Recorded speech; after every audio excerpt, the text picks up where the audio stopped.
Kisah Nabi Ibrahim alaihissalam. Bapak para Nabi. Nabi Ibrahim alaihissalam adalah anak Azar. Beliau masih keturunan Sam bin Nuh. Nabi Ibrahim lahir di Babylon. Ia juga disebut bapak para nabi, karena kedua anaknya Ismail dan Ishak diangkat oleh Allah menjadi nabi pula. Waktu itu, negeri Babylon diperintah oleh Raja Namrud. Ia mengeluarkan undang-undang yang memerintahkan agar setiap anak laki-laki yang lahir di negeri itu harus dibunuh. Oleh orang tuanya, Nabi Ibrahim disembunyikan di dalam gua. Dan atas izin Allah, Nabi Ibrahim tetap hidup, padahal tidak seorang pun yang memeliharanya. Bila ia lapar dan haus, dihisapnya ujung jari, maka keluarlah air susu. Semenjak kecil, Nabi Ibrahim telah terpelihara dari segala perbuatan jahat. Pada usianya yang semakin bertambah, Nabi Ibrahim mulai bertanya-tanya pada dirinya sendiri, mengapa berhala-berhala yang terbuat dari batu dan tak mampu berbuat apa-apa itu disembah dan dipuja-puja oleh kaumnya. Semakin usia bertambah, ia mulai berpikir tentang Tuhan. Ketika malam tiba, ia melihat bintang. Terlintas di pikirannya, inilah Tuhanku. Setelah bintang itu lenyap pada waktu siang hari, ia berkeyakinan bahwa bukanlah Tuhan karena Tuhan tidak akan lenyap. Begitu pula ketika ia melihat matahari, bulan, kedua benda itu tenggelam. Ia berkeyakinan bahwa Tuhan tidak akan pernah mati, karena jika Tuhan mati, selesailah kehidupan di dunia ini. Nabi Ibrahim percaya bahwa Allah yang patut disembah. Kemudian, ia minta bukti bagaimana Allah menghidupkan orang yang sudah mati. Allah pun menyuruh Ibrahim untuk mengambil 4 burung yang berbeda, lalu cincanglah semuanya. Kemudian, taruh di bukit, campurlah daging-daging burung itu. Setelah itu, panggillah, niscaya burung-burung itu akan datang kepadamu. Ibrahim pun membuktikan yang diperintahkan kepadanya. Ia pun bersujud ketika melihat keajaiban itu. Keimanan Ibrahim semakin bertambah kepada Allah. Pada suatu hari, Raja Namrud beserta pengikutnya berburu. Ketika itu Nabi Ibrahim memasuki tempat berhala-berhala mereka dan menghancurkan semua berhala itu, kecuali satu berhala yang paling besar yang ia sisakan. Dan di leher berhala itu dikalungkanlah kapak yang telah menghancurkan berhala-berhala yang lainnya. Raja Namrud dan pengikutnya kaget ketika melihat berhala-berhalanya hancur di tempat beribadatan. Marahlah Raja Namrud. Dia langsung menuduh bahwa ini perbuatan Ibrahim yang telah menghancurkan berhala-berhala mereka. Karena Ibrahimlah yang selalu melarang penduduk untuk menyembah berhala-berhala itu. Nabi Ibrahim pun ditangkap dan dihadapkan kepada Raja Namrud. "Hai Ibrahim, kamukah yang menghancurkan berhala-berhala itu?" tanya Raja Namrud. Nabi Ibrahim menjawab dengan tegas, "Bukan aku yang menghancurkannya, tetapi berhala yang paling besar itulah yang menghancurkannya." Buktinya, kapak penghancur masih tergantung di lehernya. Mendengar jawaban tersebut, Raja Namrud sangat marah karena ia merasa dipermainkan. Namrud berkata, "Mana mungkin berhala itu dapat melakukan seperti yang kau katakan?" Nabi Ibrahim menjawab, "Nah, kalau begitu, kenapa kalian masih menyembah berhala-berhala yang tidak mampu berbuat apa-apa itu?" Mendengar perkataan Nabi Ibrahim, sebagian orang-orang segera menjadi pengikutnya. Hal inilah yang membuat Raja Namrud marah, lalu memerintahkan kepada prajuritnya untuk membakar Nabi Ibrahim. Allah pun menolong Nabi Ibrahim. Api sama sekali tidak membakar tubuh Nabi Ibrahim. Setelah api padam, keluarlah Nabi Ibrahim tanpa cedera sedikit pun. Setelah melihat peristiwa itu, banyak penduduk Babilonia yang menjadi pengikut Nabi Ibrahim. Allah pun memberitahukan kepada Ibrahim dan pengikutnya untuk segera berhijrah ke Palestina. Karena Allah akan menurunkan azab kepada Raja Namrud. Lalu Allah pun mendatangkan nyamuk-nyamuk ganas yang menggigit tubuh Raja Namrud dan pengikutnya hingga tewas. Begitulah kisah Nabi Ibrahim alaihissalam.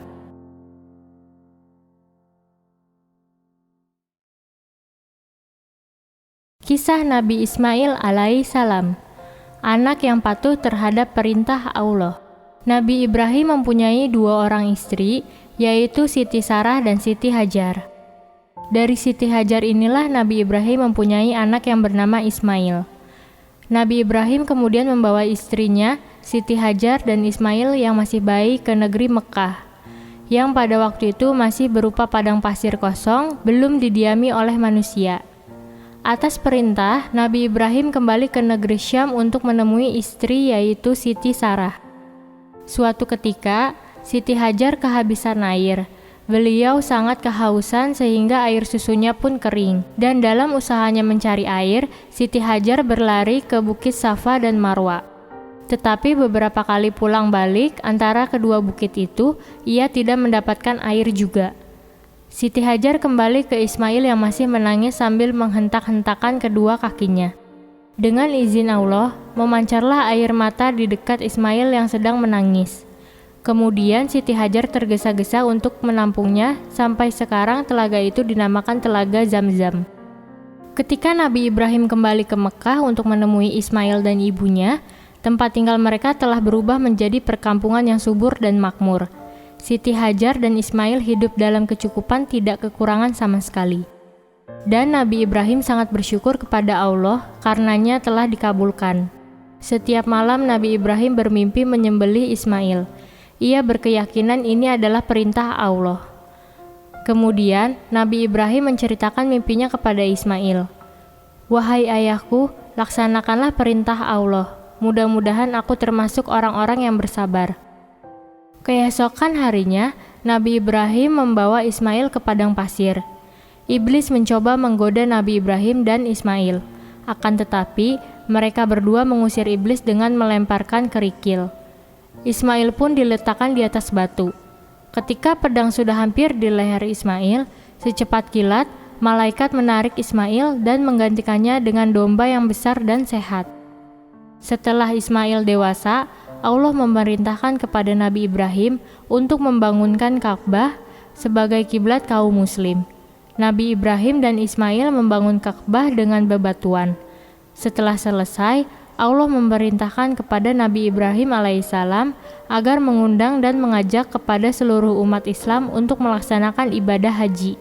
Begitulah kisah Nabi Ismail alaihissalam.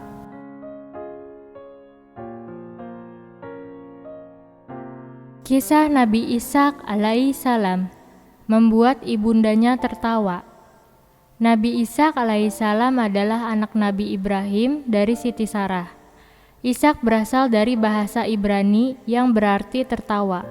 Dinamakan demikian karena ketika Siti Sarah yang waktu itu sudah tua dan Nabi Ibrahim yang telah berusia lanjut pula, Siti Sarah tertawa disebabkan karena gembira bercampur heran ketika malaikat mengabarkan bahwa ia akan memperoleh seorang anak laki-laki. "Wahai kekasih Allah, engkau akan diberi anak laki-laki dari istri pertamamu Sarah. Apabila besar nanti, dia akan menjadi nabi yang taat dan bijaksana," ucap malaikat itu. Tidak lama kemudian, Bunda Sarah pun mengandung. Setelah 9 bulan mengandung, Bunda Sarah melahirkan bayi laki-laki. Nabi Ibrahim dan Bunda Sarah sangat senang. Mereka mendidik Ishak sejak kecil dengan nilai-nilai tauhid. Setelah dewasa, Nabi Ishak tumbuh menjadi pemuda yang soleh dan taat. Dia tidak lupa beribadah kepada Allah. Tidak hanya itu, Nabi Ishak juga sangat rajin membantu kedua orang tuanya dalam bekerja. Dia tidak pernah mengecewakan dan menyakiti hati kedua orang tuanya. Ia selalu mencukupi kebutuhan kedua orang tuanya, seperti membuat makanan untuk ibu dan bapaknya, memberikan minuman unta, dan hewan ternak lainnya. "Wahai anakku, engkau sudah besar, ilmu juga bertambah.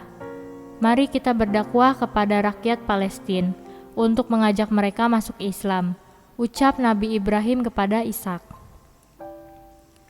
Sehingga Nabi Ishak sudah terbiasa berdakwah untuk penduduk Palestina. "Wahai Ishak, aku ingin berbagi tugas dakwah kepadamu.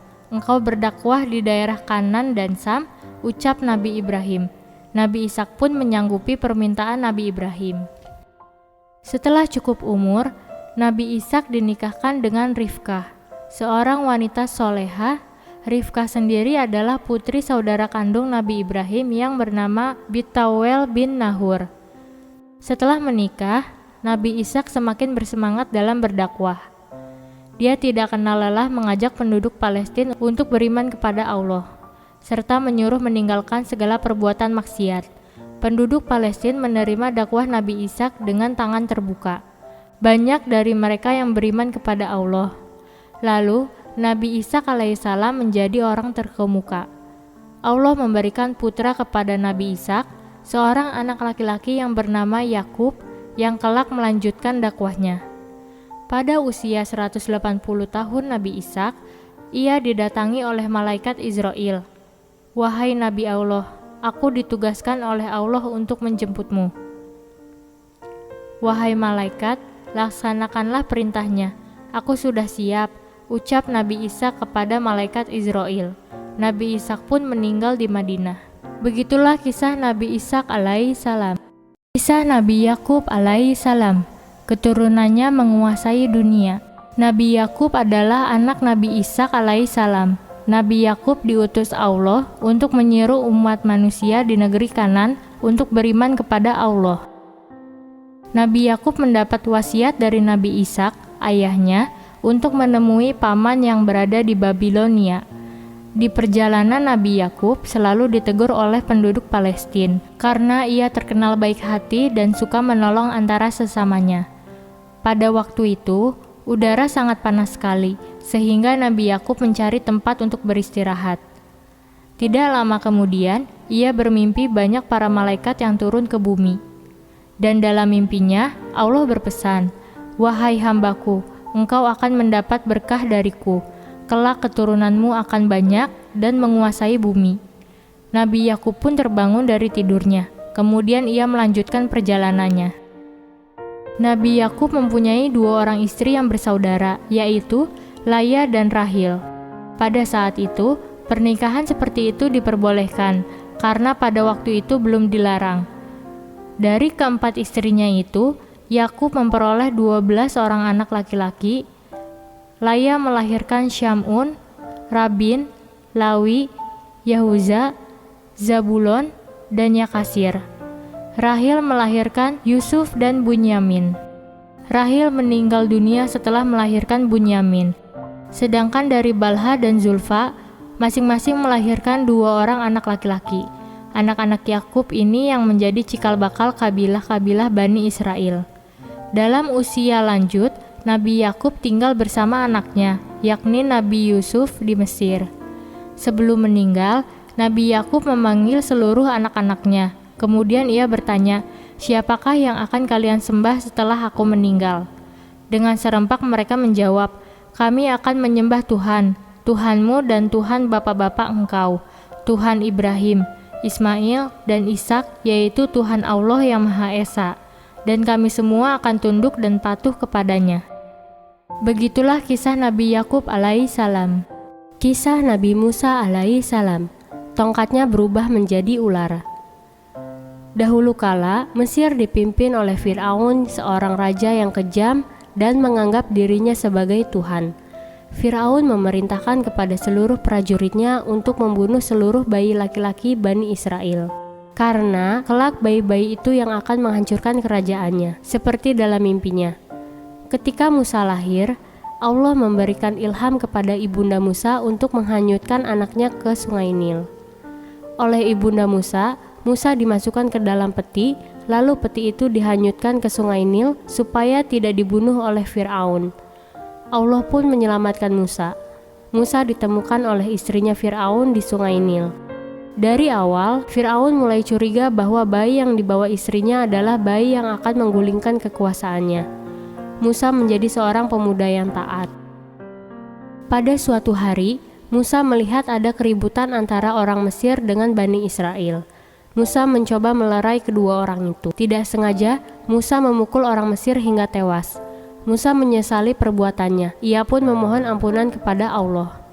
Raja Fir'aun mengetahui hal itu, kemudian dia menyuruh kepada pasukannya untuk menangkap Musa. Musa menyelamatkan dirinya ke kota Madian. Di sana ia bertemu dengan Nabi Syuaib. Nabi Syuaib pun menikahkan putrinya Suafira dengan Musa, tetapi dengan syarat Musa harus bekerja di kebunnya selama 8 bulan. Di Bukit Tursina, Allah mengangkat Musa menjadi nabi. Allah memberikan mukjizat kepada Nabi Musa berupa tongkat yang bisa berubah menjadi ular yang sangat besar dan tangannya yang bisa memancarkan cahaya. Nabi Musa bersama Nabi Harun sepupunya mendatangi Raja Fir'aun. "Wahai Fir'aun, aku utusan Tuhan. Aku mengajak kamu beriman kepada Allah," ucap Nabi Musa. Mendengar hal itu, Raja Fir'aun marah. Lalu ia berkata, "Hai Musa, tunjukkan kepadaku bahwa kamu adalah utusan Tuhan." Musa pun memperlihatkan kedua tangannya yang bisa memancarkan cahaya. Semua orang yang melihat pada saat itu tertunduk, termasuk Raja Fir'aun. "Kau pasti menggunakan sihir, Musa," teriak Raja Fir'aun. Ia pun mengumpulkan para tukang sihir di tanah lapang, dan para penduduk Mesir pun dikumpul karena mereka ingin melihat siapa yang paling hebat antara Musa melawan tukang sihir Raja Fir'aun. Para tukang sihir itu melempar tali yang kemudian berubah menjadi ular-ular kecil. Kemudian Nabi Musa pun melemparkan tongkatnya yang kemudian berubah pula menjadi seekor ular yang sangat besar dan memakan ular-ular kecil itu. Melihat peristiwa itu, para penyihir itu menyatakan keimanannya kepada Allah. Raja Fir'aun pun marah karena banyak rakyatnya yang beriman kepada Allah. Ia tidak segan-segan membunuh pengikut Nabi Musa. Raja Fir'aun berencana membunuh Nabi Musa dan pengikutnya. Allah menyuruh Nabi Musa beserta pengikutnya untuk meninggalkan Mesir. Lalu Nabi Musa dan pengikutnya menuju Palestina pada malam harinya. Fir'aun yang mengetahui Musa dan pengikutnya telah meninggalkan Mesir, langsung ia dengan pasukan berkuda mengejar Musa dan pengikutnya. Fir'aun dengan cepat mengejar Nabi Musa. Para pengikut Nabi Musa sudah mulai panik. Di depan mereka terbentang Laut Merah dan di belakang mereka Fir'aun dengan pasukannya. Allah pun menyuruh Nabi Musa untuk memukulkan tongkatnya ke Laut Merah. Lalu terbelahlah Laut Merah itu, sehingga Nabi Musa dan pengikutnya dapat menyeberangi dengan selamat. Sementara itu, Firaun dan pasukannya terus mengejarnya. Namun, ketika sampai di pertengahan laut, air laut pun bertemu kembali, maka binasalah Firaun dan pasukannya. Nabi Musa menerima kitab Taurat sebagai pedoman hidup Bani Israel. Begitulah kisah Nabi Musa alaihi salam. Kisah Nabi Harun alaihi salam menemani Nabi Musa berdakwah. Allah menyuruh Nabi Musa untuk meninggalkan Bani Israel selama 30 hari. Lalu ia berpesan kepada Nabi Harun, "Wahai Harun, pimpinlah Bani Israel selama aku pergi, karena aku akan menerima kitab Taurat dari Allah." Setelah Nabi Musa pergi, Bani Israel tidak lagi menyembah Allah. Mereka malah menyembah patung sapi yang terbuat dari emas yang dibuat oleh Samiri. "Wahai Bani Israel, sembahlah patung sapi ini, karena patung sapi ini dapat mengeluarkan suara," ucap Samiri kepada kaum Bani Israel. Kaum Bani Israel pun menyembah patung sapi itu. Mereka menganggap patung itu adalah jelmaan Allah. Namun, Nabi Harun mencoba untuk menasehati Bani Israel. "Wahai Bani Israel, kembalilah kalian ke jalan yang lurus. Hanya Allah lah Tuhan yang patut kalian sembah, bukan patung sapi itu," ucap Nabi Harun. Hanya sedikit dari kaum Bani Israel yang mau mendengar ajakan Nabi Harun. "Wahai Bani Israel, sembahlah patung sapi ini, karena patung adalah penjelmaan Allah. Kalian jangan takut kepada Musa, ia tidak akan pernah kembali lagi ke sini." Setelah sudah lewat 30 hari, seru Samiri kepada kaum Bani Israel. Setelah selesai menerima wahyu, selama 40 hari, Nabi Musa kembali ke kaum Bani Israel. Ia terkejut melihat Bani Israel sedang menyembah patung emas sapi. Kemudian Nabi Musa menanyakan hal itu kepada Nabi Harun.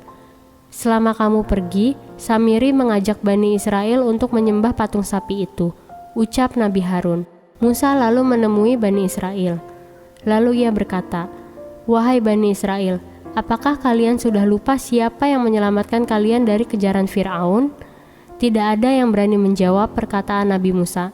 Mereka mengakui kesalahan dan akhirnya mereka mengakui kesalahan dan menyesal telah mengikuti ajakan Samiri. Setelah itu, Nabi Musa mengusir Samiri beserta pengikutnya yang murtad. Begitulah kisah Nabi Harun alaihi salam. Kisah Nabi Syuaib alaihi salam, pembela kaum tertindas. Nabi Syuaib adalah keturunan Nabi Lut. Beliau diutus ke negeri Madian untuk menginsyafkan penduduknya yang durhaka kepada Allah Subhanahu wa Ta'ala. Mereka menyembah berhala, menipu, mengurangi takaran timbangan, merampok, dan banyak lagi mengerjakan perbuatan-perbuatan maksiat lainnya. Pernah suatu ketika, seorang kakek membeli sekarung gandum untuk keluarganya. Setelah sampai di rumah, kakek itu kecewa karena gandum yang ia beli mereka ganti dengan pasir. Ya Allah, Engkau maha mendengar doa hamba-hambamu yang terzolimi ini. Utuslah seorang nabimu yang memperbaiki akhlak kaum Madian bejat, agar kami tidak lagi tertindas seperti sekarang. Begitulah doa kakek itu. Dengan sabar Nabi Syuaib berdakwah kepada kaum Madian. Wahai kaum Madian, berimanlah kalian kepada Allah, karena Allah lah yang memberi kalian rezeki yang melimpah ruah ini. Kata Nabi Syuaib. Kaum Madian tidak mendengarkan ucapan Nabi Syuaib. Mereka pun meninggalkannya. Nabi Syuaib pun meninggalkan kaum Madian. Ia pun pergi menemui pemimpin kaum Madian. Wahai tuan-tuan, belalah kaum miskin yang terzolimi. Tolonglah rakyat kalian yang kelaparan. Hukumlah para pedagang yang mengurangi timbangan. Apabila kalian menjalankan itu semua, rahmat Allah akan turun kepada kalian. Ucap Nabi Syuaib. Hai Syuaib, hentikan dakwahmu kepada kaum Madian, atau kamu dan pengikutmu akan kuusir dari negeri ini. Ucap pemimpin kaum Madian dengan emosi. Lalu Nabi Syuaib mendatangi para pedagang di pasar. Wahai saudaraku, berlakulah adil dalam jual beli. Janganlah kalian mengurangi timbangan, karena Allah tidak menyukai orang yang tidak berlaku adil. Ujar Nabi Syuaib. Para pedagang pun tidak mendengarkan nasihat Nabi Syuaib. Perbuatan kaum Madian dalam berbuat maksiat semakin berani. Mereka pun tidak segan-segan menyiksa pengikut Nabi Syuaib. Harta benda mereka dirampas dan dipaksa kembali menyembah berhala. Tidak hanya itu, rumah-rumah mereka dihancurkan. Nabi Syuaib yang melihat mencoba untuk memperingatinya. Wahai kaum Madian, hentikan perbuatan kalian terhadap pengikutku. Allah akan menurunkan azab kepada kalian, karena kalian termasuk orang yang berbuat zalim. Ucap Nabi Syuaib. Kaum Madian pun menantang ancaman yang dikatakan Nabi Syuaib. Hai Syuaib, datangkanlah azab Tuhanmu, kami ingin merasakannya. Ucap kaum Madian. Allah memerintahkan kepada Nabi Syuaib untuk meninggalkan daerah Madian, karena Allah akan menurunkan azabnya. Kaum Madian bergembira karena menganggap telah berhasil mengusir Nabi Syuaib dan pengikutnya. Namun tidak lama kemudian, Allah menurunkan azabnya kepada kaum Madian berupa awan hitam yang menyelimuti seluruh wilayah itu. Awan-awan hitam itu mengeluarkan api yang sangat panas, ditambah suara guntur yang menewaskan seluruh orang-orang kafir itu. Negeri Madian dalam sekejap hancur lebur. Begitulah kisah Nabi Syuaib alaihissalam.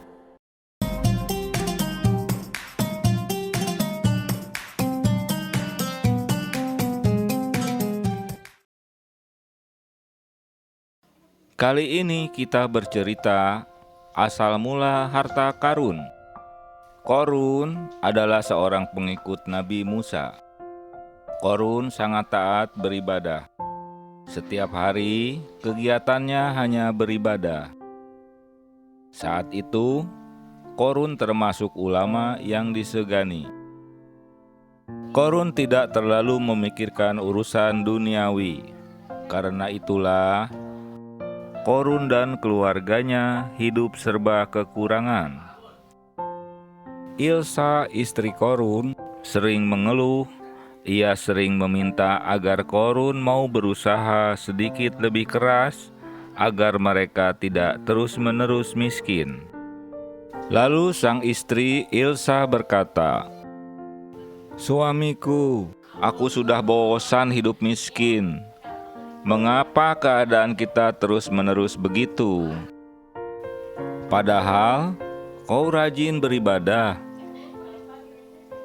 Mengapa kau membandingkan kesenangan duniawi dengan kesenangan batin istriku?" Jawab Qarun. "Kita beribadah tujuannya agar hidup tenang, bukan untuk mencari kekayaan. Tapi aku ingin sekali makan enak dan punya pakaian yang bagus," sahut Ilsa. Qarun pun terkejut mendengar keluhan istrinya. "Maafkan aku istriku, aku tidak tahu kau punya keinginan seperti itu." Aku juga tidak tahu kalau kau menderita. Korun tertegun. Korun berjanji akan mulai berusaha agar kehidupan mereka berubah. Namun, Korun tetap tekun beribadah.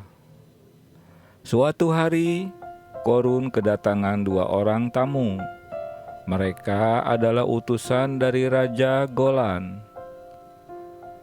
"Tuan Korun, kami membawa uang emas yang sangat banyak. Ini adalah hadiah dari Raja Golan. Terimalah ini." Seorang utusan memberikan sebuah kantung besar. "Oh, maaf, saya tidak mengenal Raja Golan. Saya juga tidak merasa pernah berbuat baik kepadanya. Jadi, saya tidak bisa menerima hadiah ini," sahut Korun. "Kau sangat berjasa, Tuan Korun. Kau telah menanamkan kebaikan di sini. Sebab kau adalah seorang ulama, kami juga memberi hadiah yang sama pada ulama-ulama yang lain." Utusan Raja Golan itu membujuk. "Tapi aku tetap tak bisa menerima. Tolong sampaikan maafku pada raja kalian. Juga sampaikan terima kasihku.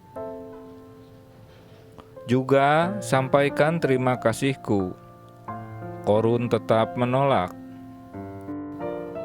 Lalu utusan itu pulang. Esoknya mereka datang lagi. Berkali-kali mereka membujuk Korun untuk menerima hadiah itu. Berkali-kali pula Korun menolaknya. Akhirnya, kedua utusan itu memutuskan untuk datang ketika Korun sedang tidak ada di rumah. Mereka menemui Ilsa, istri Korun. "Nyonya, terimalah hadiah ini. Jumlahnya sangat banyak. Nyonya bisa membeli apa saja dengan uang ini," bujuk utusan itu. Lalu Ilsa berpikir sebentar. "Benar juga ya, aku kan sudah lama ingin memiliki banyak uang agar hidupku tak miskin lagi." Begitu pikir Ilsa. Namun, sesaat kemudian Ilsa teringat suaminya. Tidak jadi. Aku takut suamiku marah kalau aku menerima hadiah ini." "Nyonya, jangan bilang, pakai saja dahulu uang ini untuk membuat masakan yang lezat-lezat, lalu hidangkan untuk Tuan Korun. Nyonya juga bisa membeli pakaian yang indah-indah untuk berhias. Pasti Tuan Korun tidak akan marah," sahut salah satu utusan. Ilsa termakan bujukan 2 utusan itu. Ia lalu menerima hadiah tersebut.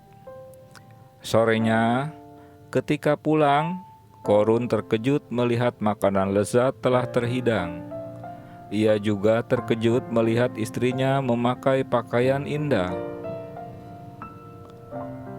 "Dari mana semua ini kau dapat?" tanya Korun terheran-heran. "Makanlah dulu. Setelah makan akan kuceritakan," Ilsa tersenyum. Setelah selesai menyantap hidangan itu, Ilsa menceritakan semuanya. "Apa? Bukankah aku sudah berkali-kali menolak hadiah itu? Kenapa kau malah menerima? Aku takut kalau ada maksud lain di balik pemberian hadiah itu. Bukankah kau juga senang makan makanan enak dan melihat istrimu berdandan? Lagi pula, apa salahnya punya uang banyak? kau kan tetap bisa beribadah seperti biasanya." Ilsa memberi alasan. Baiklah kalau begitu. Tapi kalau nanti mereka menuntut macam-macam, kita harus mengembalikan uang ini," kata Korun. Istri Korun merasa gembira. Kini hidup mereka tidak miskin seperti dulu lagi. Korun juga merasa keenakan akibatnya. Ibadahnya jadi berkurang, apalagi sekarang Ilsa melarang Korun untuk sering-sering bertemu Nabi Musa seperti dulu. Kalau kau bergaul dengan Nabi Musa terus, hidup kita jadi miskin. Lebih baik jauhi saja dia. Ilsa tak henti-henti membujuk suaminya.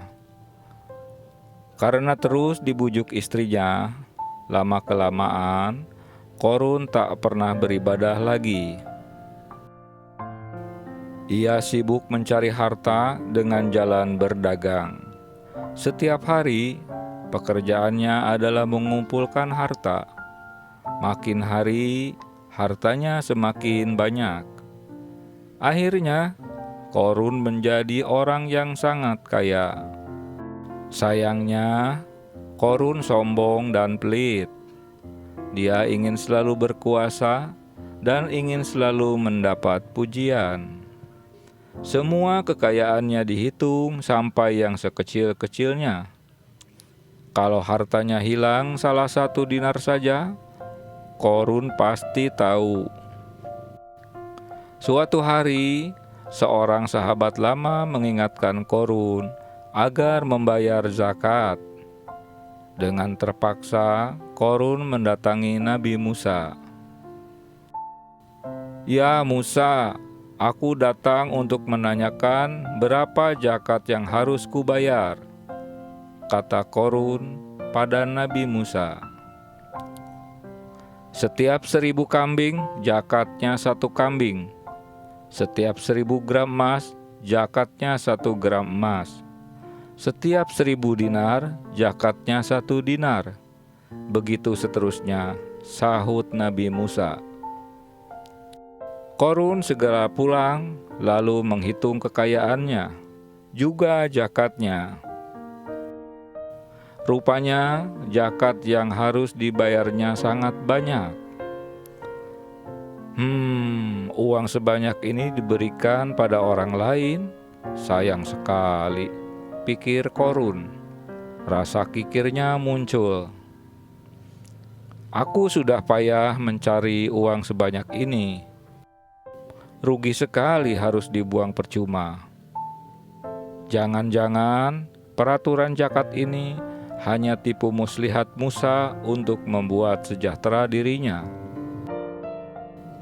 Korun mulai berprasangka buruk. Tidak hanya menolak membayar zakat, Korun juga menghasut saudagar-saudagar yang lain agar tidak mau membayar zakat. Bahkan, Korun berniat untuk mencelakakan Nabi Musa. Korun pun merencanakan sesuatu yang jahat. Ia akan memfitnah Nabi Musa dan mempermalukannya di depan orang banyak. Sebelum melaksanakan niat jahatnya, Nabi Musa telah mendengar rencana jahat itu. Lalu Nabi Musa marah. Kemudian dia berdoa agar Korun mendapatkan peringatan besar, dan doa Nabi Musa pun terkabul. Suatu hari, Korun sedang asik menikmati kekayaan di rumahnya. Tiba-tiba terjadi gempa yang sangat dahsyat. "Tolong, tolong!" teriak Korun. Meskipun berteriak-teriak minta tolong, tak ada yang bersedia menolong Korun. Rumah Korun hancur berantakan, temboknya roboh, isi rumah berjatuhan, namun Korun tidak bisa berbuat apa-apa. Tiba-tiba tanah tempat rumah Korun berdiri dan terbelah. "Ah, tolong!" Korun terbenam ke dalam tanah. Berikut seluruh harta kekayaan yang dimiliki. Akhirnya, tidak ada satupun harta yang tertinggal. Korun yang sombong telah terkubur bersama hartanya.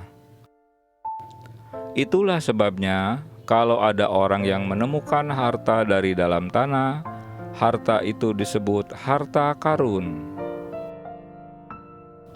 Hikmah cerita, orang yang serakah sudah pasti tidak akan mendapat berkah. Jika memiliki harta yang melimpah, lebih baik digunakan untuk menolong sesama.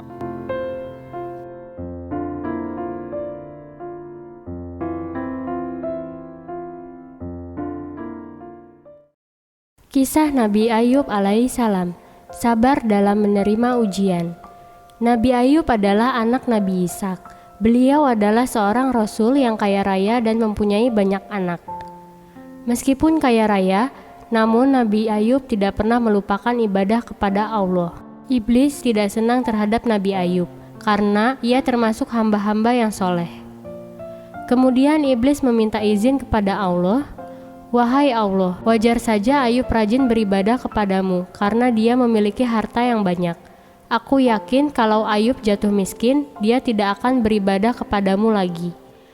Ya Allah, izinkanlah aku menggodanya," pinta iblis.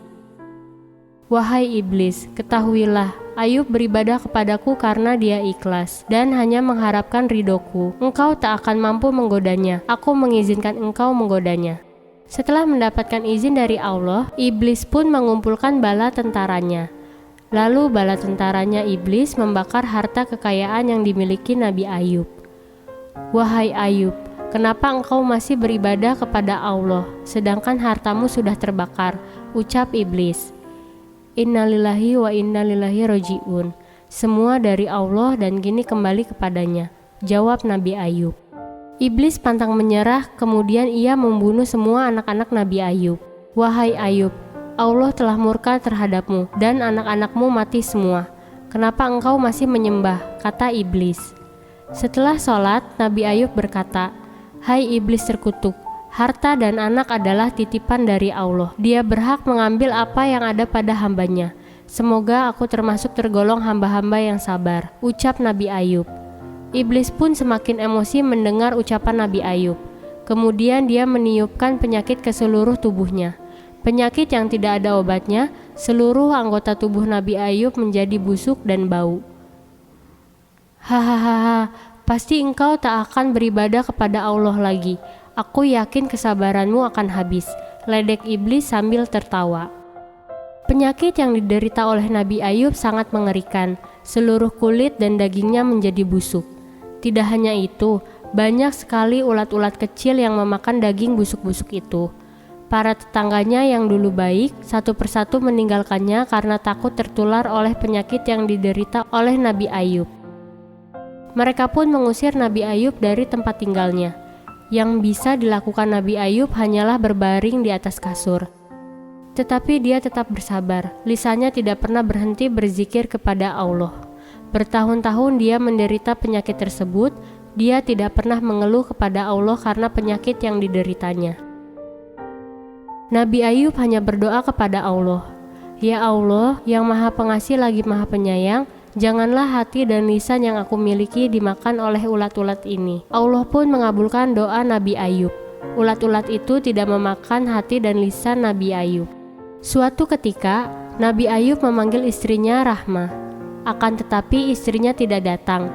Kemudian dia berjanji akan memukul istrinya karena kelalaiannya. "Wahai Rahmah, apabila aku telah sembuh, aku berjanji akan memukulmu," ucap Nabi Ayub. Kondisi Nabi Ayub semakin lemah. Tiba-tiba dia terjatuh dari kasurnya. Dia hanya mengucapkan istighfar. Dengan kehendak Allah, ketika kakinya menghentakkan tanah, tiba-tiba keluar air yang segar dan jernih. Kemudian Nabi Ayub meminum dan mandi menggunakan air itu. Atas izin Allah, penyakit yang diderita Nabi Ayub pun sembuh dari penyakitnya. Ketika kembali ke rumah, Istrinya kaget melihat kondisi Nabi Ayub yang telah sembuh total. Dia bersyukur kepada Allah karena telah menyembuhkan suaminya. Setelah sembuh, Nabi Ayub pun melaksanakan nazarnya, yaitu memukul istrinya dengan sapu lidi. Ia pun memukul dengan lembut. Dan karena kesabaran Nabi Ayub, Allah memberikan rizki yang berlipat-lipat kepadanya. Begitulah kisah Nabi Ayub alaihi salam. Kisah Nabi Yusuf alaihi salam dapat menafsirkan mimpi. Nabi Yusuf adalah anak dari Nabi Yakub yang mempunyai wajah tampan. Beliau sangat disayang oleh bapaknya melebihi saudara-saudara yang lain, sehingga menimbulkan kedengkian bagi saudara-saudaranya yang lain. Suatu ketika, Yusuf bermimpi ada 11 bulan dan 11 matahari tunduk kepadanya. Hal ini diceritakan kepada bapaknya, dan bapaknya menjawab, "Hai anakku, hendaknya mimpi itu jangan engkau ceritakan kepada saudara-saudaramu. Aku khawatir mereka akan menganiayamu. Sesungguhnya Allah akan melimpahimu dengan kemuliaanmu." Karena tidak menyukai Yusuf, saudara-saudaranya membuat rencana untuk mencelakai Yusuf. Mereka meminta izin kepada Nabi Yakub untuk membawa Yusuf bermain bersama-sama. Mereka berjanji akan menjaga Yusuf dengan sebaik-baiknya. Walaupun berat hati, Nabi Yakub mengizinkannya. Namun, ternyata mereka memasukkan Yusuf ke dalam sumur, lalu mereka pulang pada sore sambil membawa baju Yusuf yang sudah dilumuri darah buatan. Mereka berkata bohong kepada Yakub bahwa Yusuf telah dimakan oleh serigala. Nabi Yakub yang telah diberitahu oleh Allah bahwa mereka berbohong.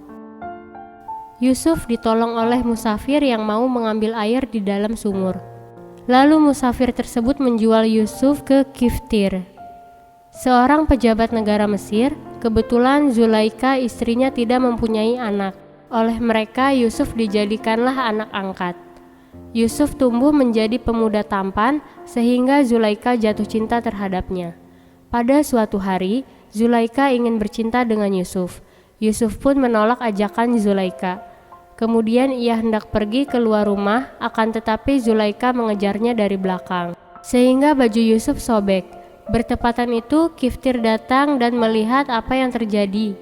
Karena takut dan malu, Zulaika menuduh bahwa Yusuf mau berbuat jahat kepadanya. Tetapi Yusuf menolak tuduhan Zulaika. Pada waktu itu, ada seorang dari keluarga wanita, dengan kehendak Allah bayi itu bisa berbicara dan menjadi saksi. Jika baju Yusuf sobek di depan, maka Yusuflah yang salah. Tetapi jika baju Yusuf sobek di belakang, maka Zulaika yang bersalah. Setelah diperiksa, ternyata baju Yusuf sobek di belakang. Terbukti Zulaikalah yang bersalah. Demi menjaga nama baik keluarga Kiftir, Yusuf rela dipenjara oleh mereka. Pada suatu ketika, Raja Mesir bermimpi melihat 7 ekor lembu yang gemuk badannya dimakan oleh 7 ekor lembu kurus.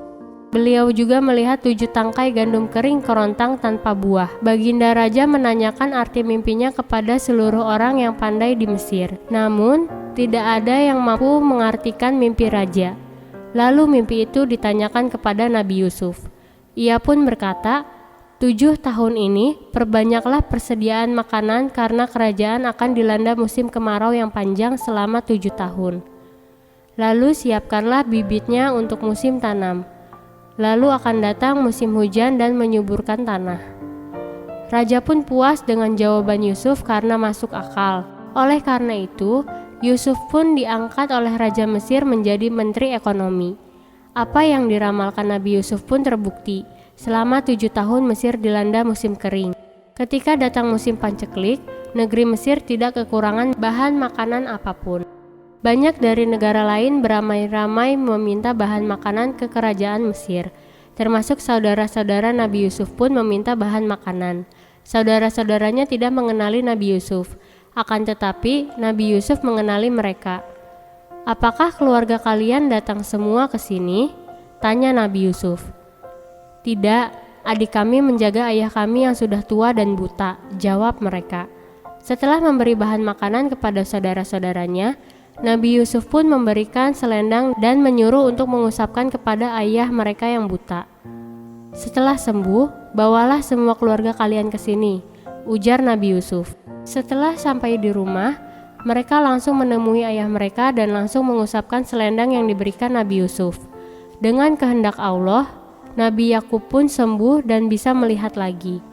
Nabi Yakub yakin selendang yang diusap ke matanya adalah punya Yusuf. Lalu setelah sembuh dan dapat melihat, Nabi Yakub bersama anak-anaknya datang ke negeri Mesir. Nabi Yusuf pun menyambut dengan sukacita. Ia pun memaafkan kesalahan yang pernah dilakukan oleh saudara-saudaranya. Begitulah kisah Nabi Yusuf alaihi salam.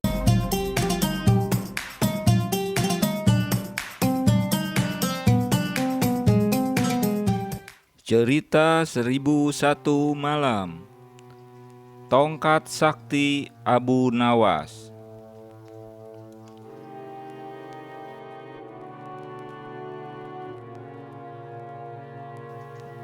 Suatu hari, Abu Nawas bermaksud untuk menjual keledai. Sebenarnya, keledai itu adalah kendaraan satu-satu miliknya.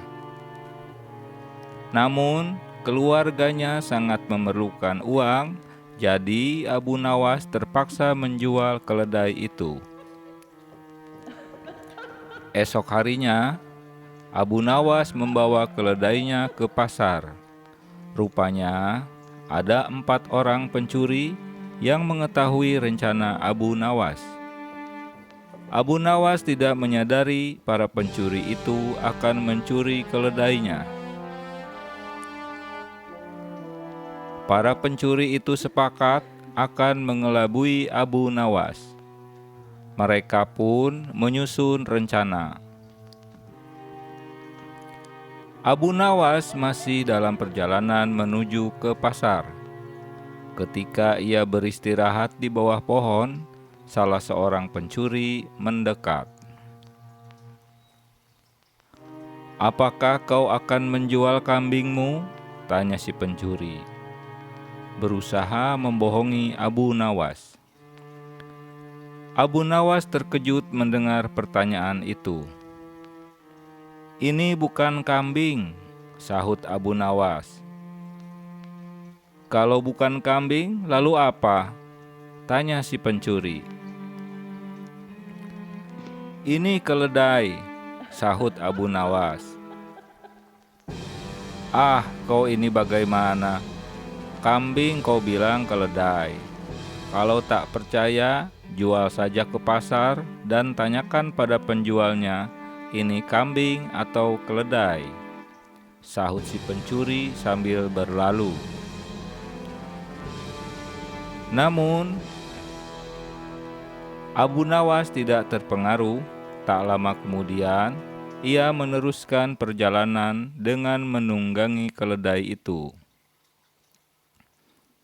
Di tengah perjalanan, datang anggota pencuri yang kedua. "Hai, mengapa kau menunggangi kambing?" tanya si pencuri. "Ini bukan kambing, tetapi keledai," sahut Abu Nawas. "Ah, kau memang aneh. Kalau itu keledai, aku tidak bertanya seperti itu." "Kambing kok dibilang keledai?" ujar si pencuri. "Kalau ini kambing, aku tidak akan menungganginya," kata Abu Nawas tanpa ragu. "Kalau tak percaya, bawa saja kambing itu ke pasar, lalu tanyakan kepada orang-orang di sana," kata si pencuri. Abu Nawas belum terpengaruh. Ia tetap meneruskan perjalanan ke pasar. "Hai Abu Nawas, akan kau bawa kemana kambing itu?" Pencuri ketiga muncul dan langsung menyapa Abu Nawas. Kali ini, Abu Nawas tak langsung menjawab. Ia mulai terpengaruh. Abu Nawas merasa ragu karena sudah ada 3 orang yang mengatakan kalau hewan yang dibawanya adalah kambing. Pencuri itu tersenyum. Ia segera memanfaatkan Abu Nawas yang mulai ragu. Sudahlah, tidak usah mengelak. Biarpun kau bersikeras bahwa hewan ini adalah keledai, pada kenyataannya hewan ini adalah kambing. Kambing, kambing, ujar si pencuri. Abu Nawas merasa lelah, akhirnya ia beristirahat di bawah pohon. Saat itu muncullah pencuri keempat. Wah, bagus sekali kambingmu. Pencuri keempat menghampiri Abu Nawas. Kau yakin ini kambing? Tanya Abu Nawas. Loh, ini memang kambing. Kalau boleh aku ingin membelinya, sahut si pencuri. Kau mau membayar berapa? Abu Nawas tertarik untuk menjual hewan itu. 3 dirham, sahut si pencuri kegirangan. Baiklah, aku setuju. Abu Nawas memberikan keledai itu kepada si pencuri. Bukan main gembiranya si pencuri, ia segera membayar seharga 3 dirham. Setelah menerima uangnya, Abu Nawas segera pulang, tapi sesampainya di rumah, Abu Nawas langsung dimarahi istrinya. Jadi, keledai itu kau jual hanya seharga 3 dirham karena mereka mengatakan keledai itu kambing? Seru istri Abu Nawas. Abu Nawas hanya bisa mendengarkan omelan istrinya dengan hati yang gundah. Ia baru menyadari dirinya telah diperdaya oleh si pencuri. Abu Nawas merencanakan sesuatu untuk membuat para pencuri itu jera. Ia pergi ke hutan untuk mencari sebatang kayu. Kayu itu akan dijadikan tongkat yang nantinya dapat digunakan untuk menghasilkan uang. Rencana Abu Nawas mulai dijalankan. Berita bahwa Abu Nawas memiliki tongkat sakti telah beredar ke seluruh pelosok. Berita ini juga terdengar oleh para pencuri yang telah menipu Abu Nawas. Para pencuri itu melihat sendiri Abu Nawas membeli barang atau makan tanpa membayar, tetapi hanya mengacungkan tongkatnya. Pencuri-pencuri itu tertarik pada tongkat sakti milik Abu Nawas. Mereka berpikir kalau tongkat itu bisa dibeli, mereka akan kaya. Sebab tanpa mengeluarkan uang sedikit pun, mereka bisa mendapatkan apa saja yang mereka inginkan. Akhirnya, salah seorang pencuri itu mendatangi Abu Nawas.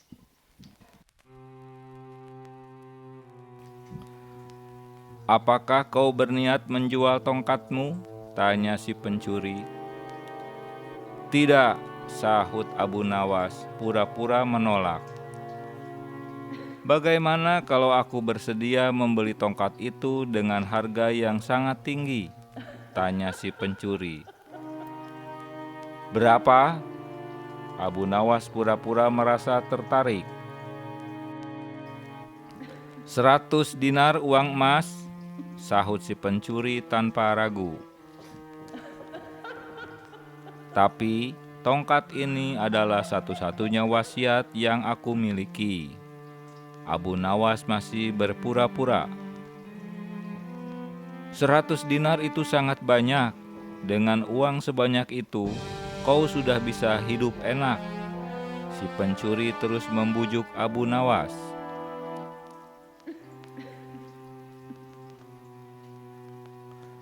Abu Nawas tampak merasa keberatan. Baiklah kalau begitu. Akhirnya Abu Nawas menyerahkan tongkat itu. Setelah menerima uang 100 dinar, Abu Nawas cepat-cepat pulang. Pencuri itu langsung mencari warung terdekat untuk mencoba keajaiban tongkat yang baru saja mereka beli. Setelah makan, si pencuri mengacungkan tongkat kepada pemilik kedai. "Apa maksudmu mengacungkan tongkat ke arahku?" Pemilik kedai itu merasa bingung. "Bukankah Abu Nawas juga mengacungkan tongkat ini dan kau mengizinkannya untuk tidak membayar apa yang dimakannya?" kata si pencuri. "Memang benar, tapi Abu Nawas sudah menitipkan uangnya padaku sebelum makan," sahut pemilik kedai.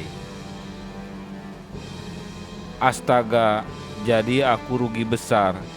Pencuri itu pun mengumpat-ngumpat.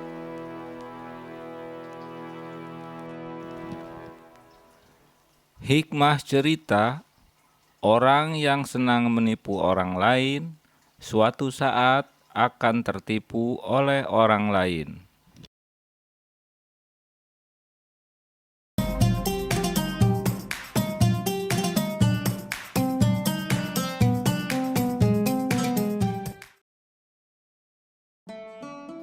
Kali ini kita bercerita asal mula harta karun. Korun adalah seorang pengikut Nabi Musa. Korun sangat taat beribadah. Setiap hari kegiatannya hanya beribadah. Saat itu, Korun termasuk ulama yang disegani. Korun tidak terlalu memikirkan urusan duniawi. Karena itulah, Korun dan keluarganya hidup serba kekurangan. Ilsa, istri Korun, sering mengeluh. Ia sering meminta agar Korun mau berusaha sedikit lebih keras agar mereka tidak terus-menerus miskin.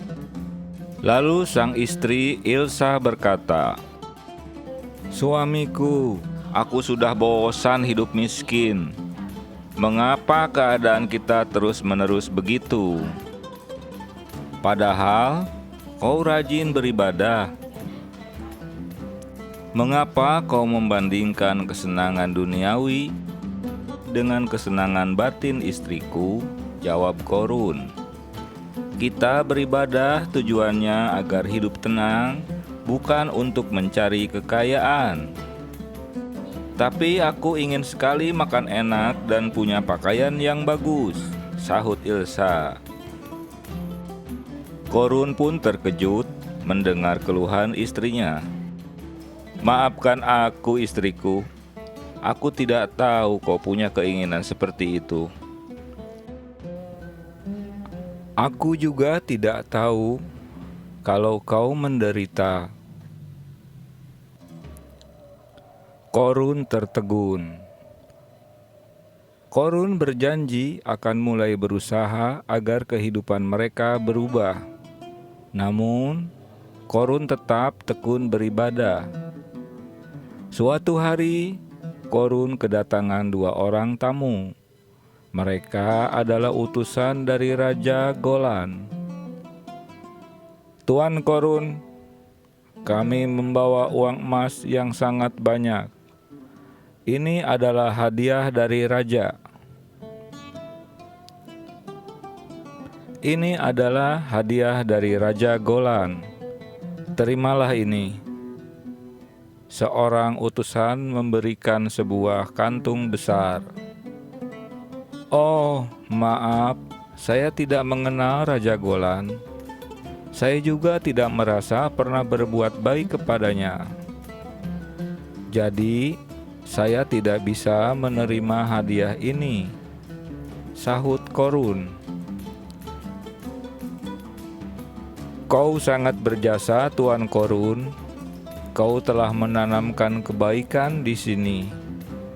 Sebab kau adalah seorang ulama, kami juga memberi hadiah yang sama pada ulama-ulama yang lain." Utusan Raja Golan itu membujuk. "Tapi aku tetap tak bisa menerima.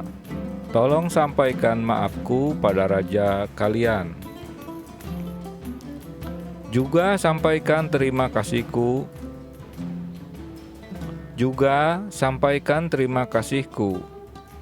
Korun tetap menolak. Lalu utusan itu pulang. Esoknya mereka datang lagi. Berkali-kali mereka membujuk Korun untuk menerima hadiah itu. Berkali-kali pula Korun menolaknya. Akhirnya, kedua utusan itu memutuskan untuk datang ketika Korun sedang tidak ada di rumah. Mereka menemui Ilsa, istri Korun. "Nyonya, terimalah hadiah ini, jumlahnya sangat banyak. Nyonya bisa membeli apa saja dengan uang ini," bujuk utusan itu. Lalu Ilsa berpikir sebentar. "Benar juga ya, aku kan sudah lama ingin memiliki banyak uang agar hidupku tak miskin lagi." Begitu pikir Ilsa. Namun, sesaat kemudian Ilsa teringat suaminya. Tidak jadi. Aku takut suamiku marah kalau aku menerima hadiah ini." "Nyonya, jangan bilang pakai saja dahulu uang ini untuk membuat masakan yang lezat-lezat, lalu hidangkan untuk Tuan Korun. Nyonya juga bisa membeli pakaian yang indah-indah untuk berhias. Pasti Tuan Korun tidak akan marah," sahut salah satu utusan.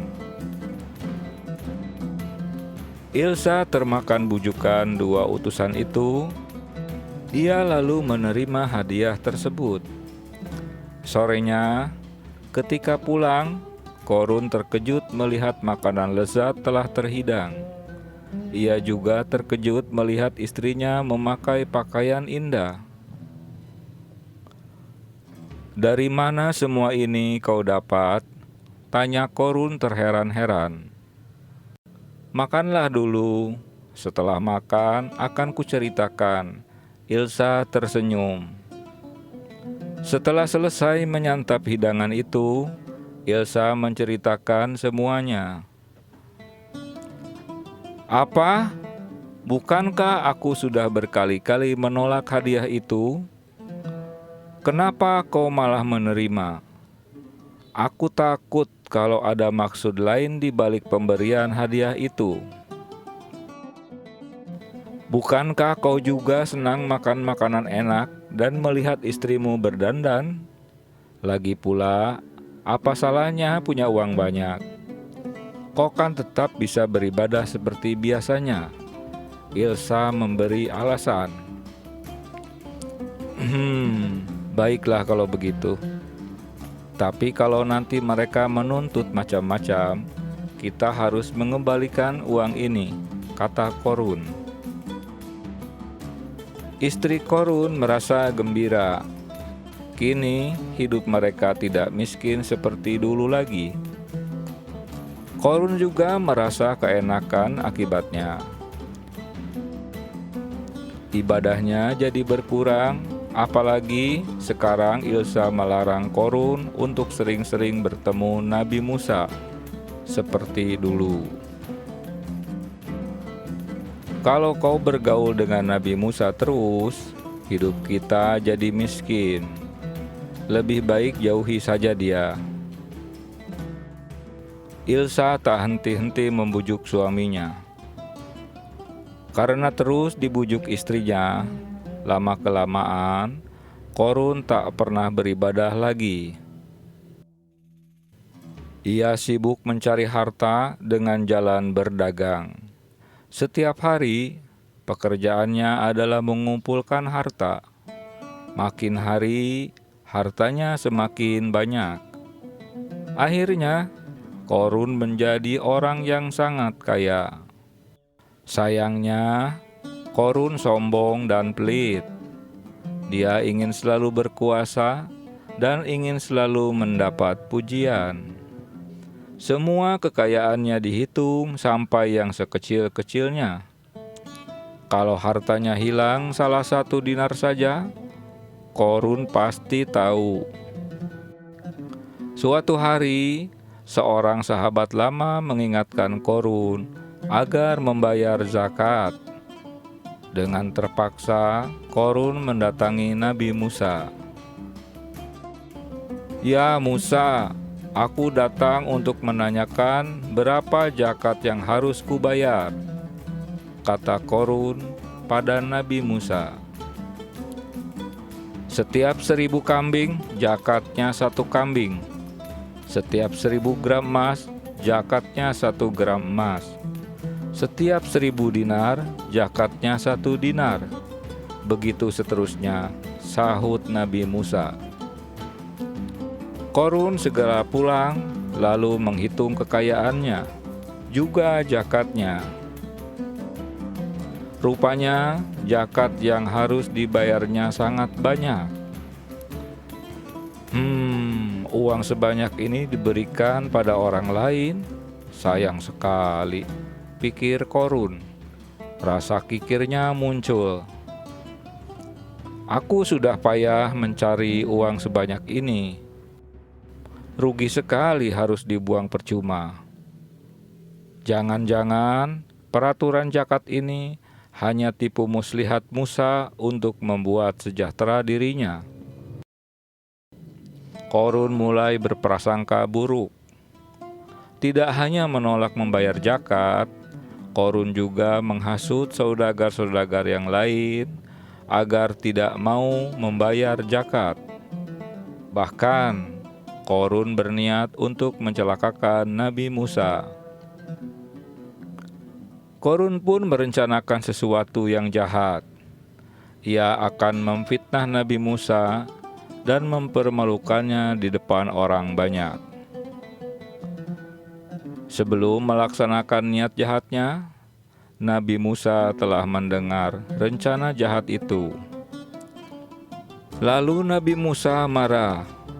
Kemudian dia berdoa agar Korun mendapatkan peringatan besar, dan doa Nabi Musa pun terkabul.